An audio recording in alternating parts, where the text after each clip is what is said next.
Então, galerinha, vamos começar, né? O assunto de hoje é a origem da vida. A professora, né, da disciplina é a professora Valgna Santos e eu sou a residente Luciana de Araújo Barbosa.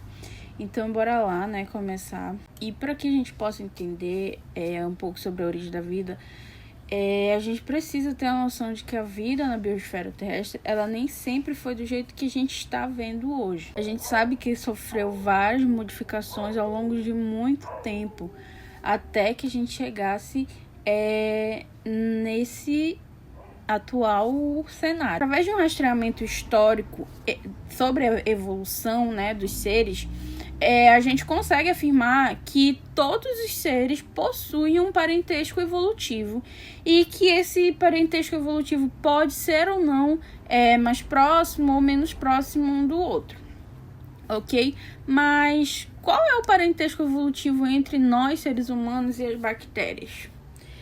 Bem, certamente, há muito tempo atrás, há bilhões de anos, ocorreu uma separação, mas o fato é que bactérias e animais possuem DNA e RNA, proteínas, carboidratos, lipídios na sua composição celular, o que são fatores em comum que nós temos muito importantes.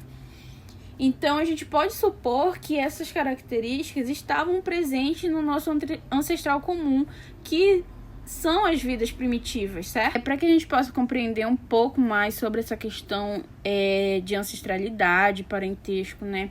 A gente tem uma exemplificação aqui, que são as relações evolutivas entre procariontes e eucariontes.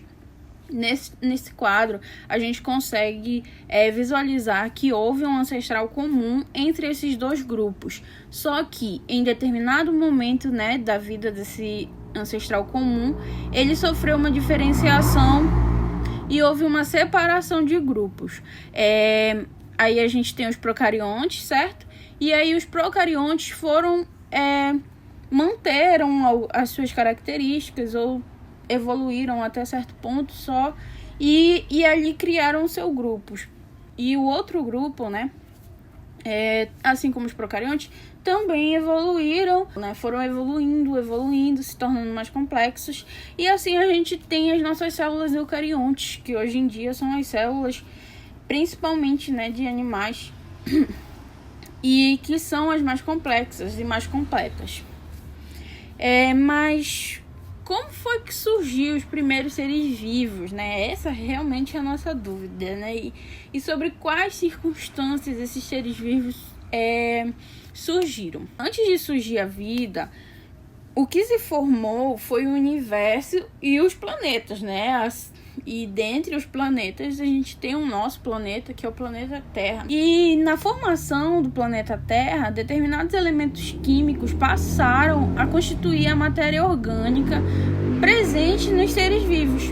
Para que possamos estudar a origem da vida na Terra, a gente vai precisar compreender primeiramente um pouco a respeito da história do universo. Como é que ele surgiu e como a gente chegou no cenário onde a gente se encontra hoje, né? Então, vamos lá conversar um pouco, né, sobre o universo, sobre o sistema solar e o planeta Terra. Então, vamos começar pelo universo, né? O nosso universo, ele teve início entre 13 a 14 bilhões de anos atrás, a partir de uma explosão cósmica, que é o nosso famoso Big Bang, né? E durante os momentos iniciais, após esse Big Bang, a temperatura era alta demais para a matéria ser estável. Tudo era radiação, tudo que tinha no espaço ali era pura radiação. O universo, né, o espaço se encontrava com um número elevadíssimo, né, de radiação e alta temperatura.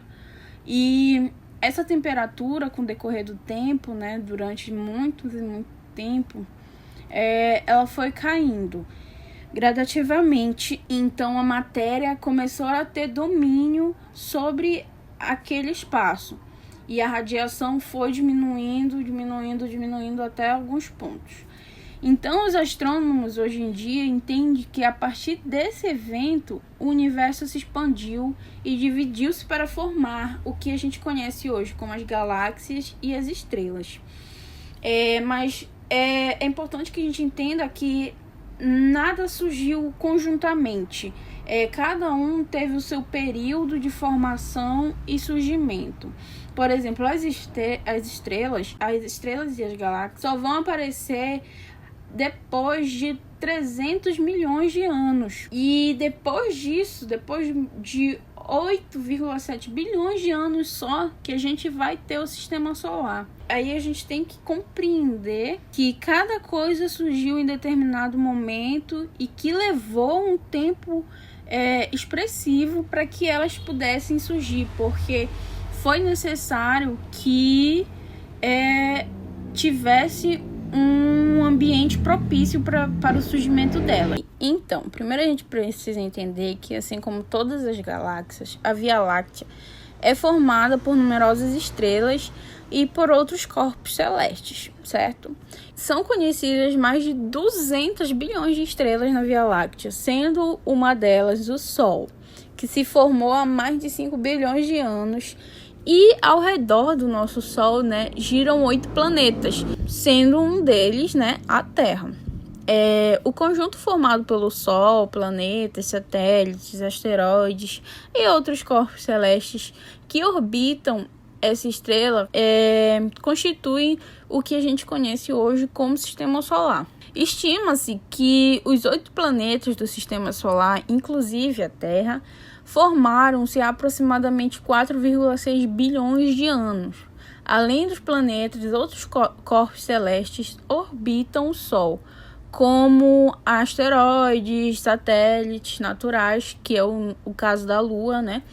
E planetas anões. Enfim, mas vamos lá ver como é que formou, né? O passo a passo de como se formou o nosso sistema solar. Bem, tudo começou há cerca de 5 bilhões de anos, quando uma nuvem de gás e poeira cósmica se tornou cada vez mais densa. Então, a partir disso, a matéria começou a se agregar na região central e assim originou uma estrela, que denominamos hoje de Sol. Por meio da atração gravitacional, o Sol manteve os agregados de matéria ao seu redor e assim estava surgindo o nosso sistema solar.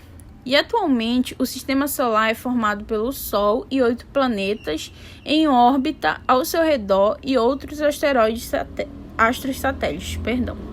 Então, como eu já havia mencionado para vocês, né? Vamos falar agora sobre a origem do nosso planetinha, né? Lindo e maravilhoso. Na evolução do sistema solar, o restante da poeira cósmica, né, que formou, né, foi um dos componentes que formaram o Sol, e os gases, né, que continuaram a girar em torno do Sol, e inicialmente como um disco. Mas, aos poucos, esse disco foi se fragmentando e esses fragmentos foram se fundindo em massas maiores que deram origem aos planetas e asteroides. Foi através dessas junções, né, de fragmentos que os planetas foram originados e a nossa Terra também. No início, Terra, né, o planeta Terra, ele era muito quente, muito quente, e ele era envolto por lava e tudo mais. E só com o decorrer do tempo que ela foi se resfriando, e conforme ia se resfriando, a sua superfície ia se solidificando. Nesse processo de solidificação da Terra, começaram a surgir algumas formas de água líquida sobre a superfície e aos poucos se constituía a atmosfera terrestre. A atmosfera primitiva era provavelmente composta pelos gases hidrogênio, metano e amônia, e vapores d'água. E desses componentes, o metano, a amônia e o hidrogênio não estão mais presentes na parte baixa da atmosfera atual, que é a troposfera, constituída principalmente por gases de nitrogênio e oxigênio e uma quantidade menor de gases carbono e gases raros com vapor d'água. No início, a delgada frágil, né, costa terrestre era muito quente, e através das suas múltiplas rachaduras era expelida a água do interior da Terra. Só que como a temperatura externa era muito alta, não permitia com que essa água se acumulasse e toda essa água evaporava quando chegava à superfície. E aí, com a evaporação dessa água, foram se formando numerosas e densas nuvens na atmosfera. Essas nuvens davam origem à chuva, que caía sobre a litosfera. Encontrando a superfície quente da litosfera, a água da chuva evaporava, formando novas nuvens e originava novas chuvas. E esse ciclo durou durante muito tempo, até que à medida que a superfície se resfriava, a água ia se acumulando nas depressões da litosfera, constituindo aos poucos os mares, oceanos, rios, lagos e demais depósitos de água líquida na Terra. Aqui nesse slide a gente tem essa primeira imagem onde a gente vê como era, né, o cenário do planeta logo no início, quando ele era muito quente. E ao lado a gente tem já uma imagem de quando já tinha, né, uma alta presença já de chuva e já tinha formações de lagos e rios aqui. Assim como houveram estudiosos que se dedicaram, né, a entender o surgimento do nosso sistema solar, do nosso planeta, também houveram estudiosos que se dedicaram a entender como é que surgiu a primeira vida na Terra. E diante disso, algumas hipóteses foram geradas, algumas teorias. Uma das teorias que é bastante conhecida é a teoria da geração espontânea, que surgiu em meados do século XIX, onde os cientistas acreditavam que os seres vivos eram gerados espontaneamente do corpo de cadáveres em decomposição. Bem, essa interpretação sobre a origem dos seres vivos ficou conhecida como hipótese da geração espontânea ou abiogênese.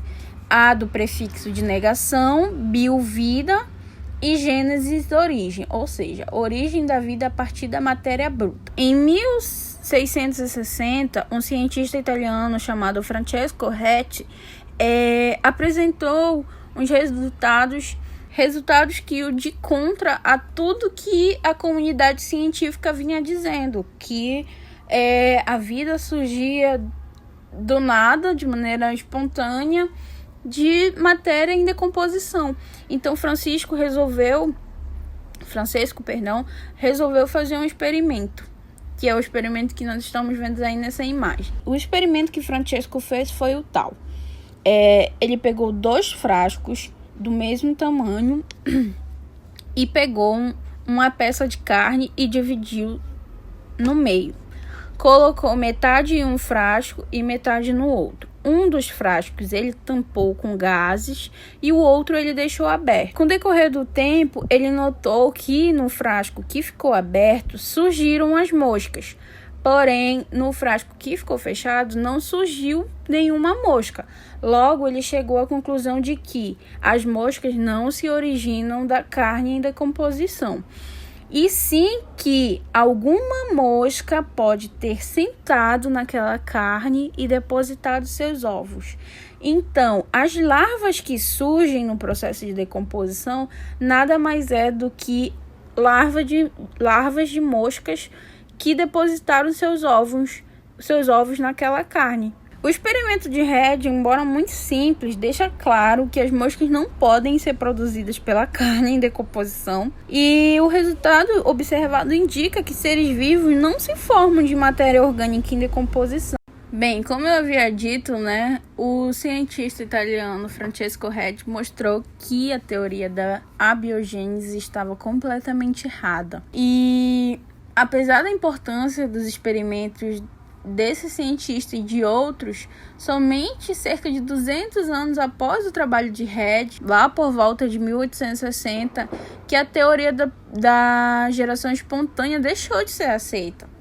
Então a gente percebe que houve uma barreira, né, uma não aceitação do experimento de Redi. Um dos trabalhos, né, científicos considerados fundamentais para essa mudança, essa aceitação, foi o do cientista francês Louis Pasteur, que conseguiu resultados que negaram a biogênese e comprovaram a teoria da biogênese, que vem de bio, que isso quer dizer vida, né? E gênese, origem. Os seres vivos se originavam de outros seres vivos. A biogênese, ela vai esclarecer que há necessidade de um ser vivo pré-existente para outro ser vivo ser formado. Deixa claro que um ser vivo não pode ser formado a partir de matéria em decomposição, nem de lodo, nem de nada daquilo que a galera lá da biogênese dizia. Então vamos lá entender, né, como é que se deu o experimento que conseguiu derrubar a teoria da biogênese e assim fazendo ser aceito a teoria da biogênese. Louis Pasteur elaborou um líquido nutritivo e colocou esse líquido nutritivo dentro de um balão de pescoço longo, que é um frasco utilizado, né, nos laboratórios. Ele pegou esse pescoço, né, do frasco e esticou até que ele ficasse no formato de um tubo fino e curvo. E em seguida, ele submeteu o líquido, né, dentro do balão para fervura. E essa fervura iria matar todos os micro-organismos e o líquido ia se tornar estéril. Essa foi a primeira etapa. Após a fervura, ele deixa o balão esfriar e com o resfriamento vai ocorrer a entrada de ar no balão pelo tubozinho fino, né? Esses procedimentos, né, que a gente viu até agora foram feitos em dois balões. E um deles, o pescoço foi quebrado e o outro mantido. O balão que teve o pescoço quebrado vai ser o líquido contaminado aqui na imagem, que após algum tempo foi verificado que houve o desenvolvimento de micro-organismos dentro daquele líquido. E o líquido estéril, que não teve o seu pescoço quebrado, mesmo depois de muito tempo, o líquido permaneceu estéril sem micro-organismos, o que comprovava a teoria de Pasteur. Para que um ser vivo se reproduza, há necessidade de um ancestral, né? De um progenitor, de um gerador. Ou seja, se não há nenhum micro-organismo naquele lugar, naquela substância, não tem como desenvolver vida ali. Como a gente acabou de ver, né, na teoria de Pasteur, para que um ser vivo seja originado, é necessário um outro ser vivo pré-existente. Mas como é que os cientistas vão explicar a vida na Terra, já que não existia nenhum ser vivo até então? Bem, a biologia ela vai considerar que os primeiros seres vivos formaram-se espontaneamente nos mares aquecidos da Terra primitiva. E isso há cerca de 3,5 bilhões de anos, aproximadamente 900 milhões de anos depois que a Terra se formou. E os principais gases, né, presentes na atmosfera primitiva, como vimos no começo, deviam ser o hidrogênio, metano e amônia. Também é provável descargas elétricas das tempestades, então muito frequentes, desencadearam reações químicas entre alguns dos componentes da atmosfera primitiva, gerando as primeiras moléculas orgânicas. Seriam extremamente simples. Existem muitas evidências de que os oceanos primitivos, que eram quentes e rasos, devem ter sido o meio propício para a formação de substâncias orgânicas. E a partir dos componentes da atmosfera trazidos pelas chuvas, inicialmente teria se formado moléculas orgânicas simples e em seguida umas moléculas mais complexas. Diversos experimentos têm sido feitos procurando reduzir as condições que considera terem existido na atmosfera e nos oceanos da Terra primitiva. Como resultado desses experimentos, tivemos compostos orgânicos. Diversos compostos orgânicos foram produzidos, o que é compatível com a teoria em estudo.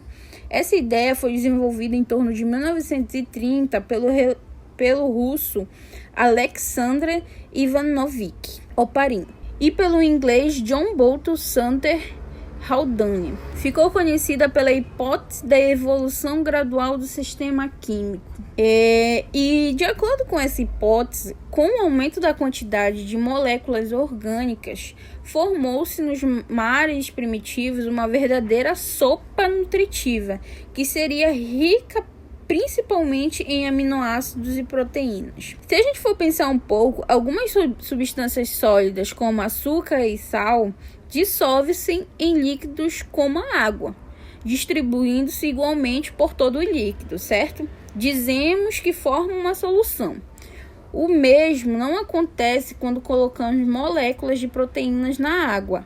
As moléculas de proteínas são desenvolvidas por moléculas de água. E essas formações são conhecidas como coloides ou sistemas coloidais. Nos mares primitivos, deve ter se desenvolvido sistemas coloidais, que passam por processos muito comuns de coloidais, que é a formação de numerosos aglomerados envoltos por uma molécula de água. Esses aglomerados ficaram conhecidos por coacervatos, um nome que se deve ao parim. Coacervatos não são células nem precursores delas, simplesmente indicam que havia a possibilidade de formação nas condições da Terra primitiva de sistemas separados do meio, mas que com ele trocavam substâncias. A hipótese sobre o surgimento da primeira célula ainda gera muita polêmica. As primeiras células devem ter estruturas muito simples e serem formadas por uma membrana que delimita o citoplasma, onde estariam os ácidos nucleicos. A presença de ácidos nucleicos possibilitou o comando das funções da célula e sua divisão. Com isso, elas passaram a aumentar em número e, ao longo do tempo, a evoluir. Teria então surgido o primeiro ser vivo do planeta. Eles seriam unicelulares e procariontes. Aqui, a gente tem a hipótese da evolução gradual dos sistemas químicos. É um esquema. Bem, primeiramente a gente tem os gases da atmosfera primitiva, E esses gases sofriam influência diretamente de fortes cargas elétricas de raios ultravioletas. E isso formavam as moléculas orgânicas. Moléculas essas que eram simples na atmosfera.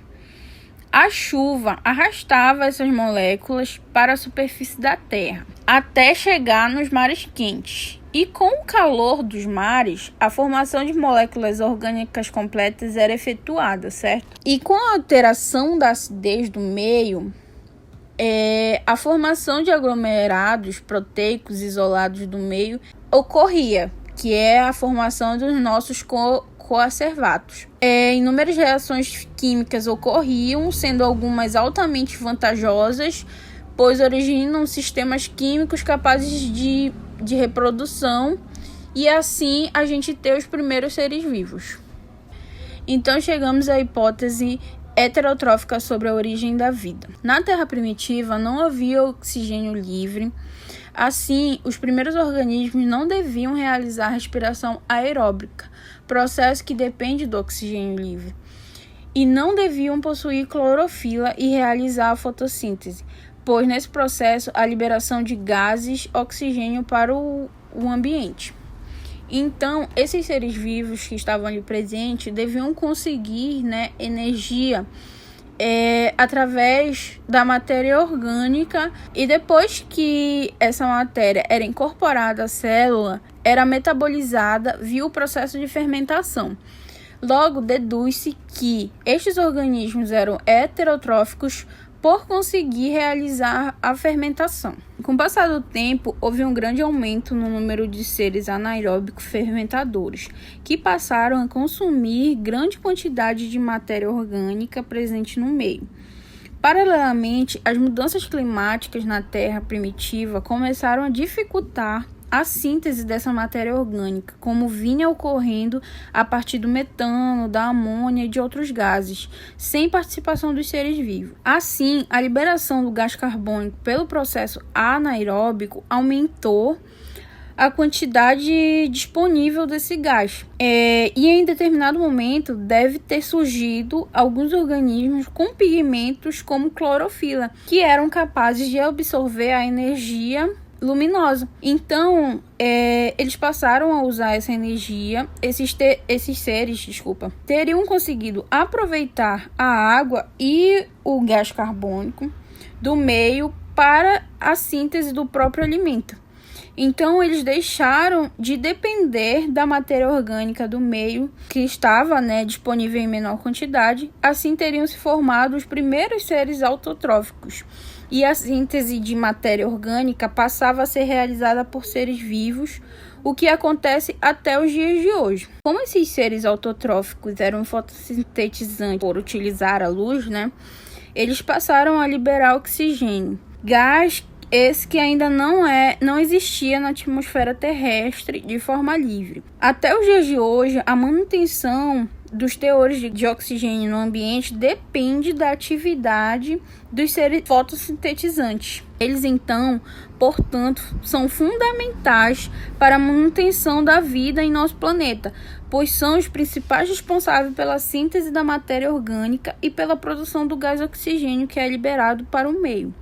Uma vez que o gás oxigênio passou a fazer parte do meio primitivo, aqueles organismos que, por mutação, teriam passado a apresentar condições de aproveitar o oxigênio em seu metabolismo, teriam sido positivamente selecionados e passaram a aumentar em número.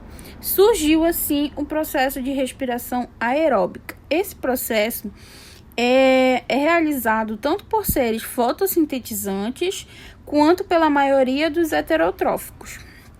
Esses últimos dependiam e até hoje dependem da matéria orgânica formada pelos autotróficos para sua alimentação. Então, de acordo com a hipótese que acabamos de ver, os primeiros seres vivos que se formaram na Terra eram heterotróficos e por isso ela é conhecida como a hipótese heterotrófica. A sequência em que provavelmente surgiram os processos de obtenção de energia nos seres vivos, de acordo com a hipótese heterotrófica, é fermentação, fotossíntese e respiração aeróbica. Então, galera, foi de forma bem sucinta, assim, foi mais ou menos assim que se deu, a origem dos seres vivos na Terra e a sua permanência, de certa forma. Eu espero que tenha ficado claro. Todo o conteúdo tá no livro de vocês, ok? Qualquer dúvida, vocês podem me procurar, mandar mensagem no WhatsApp, tá, ok? Eu vou estar disponibilizando o meu número de contato. E é isso.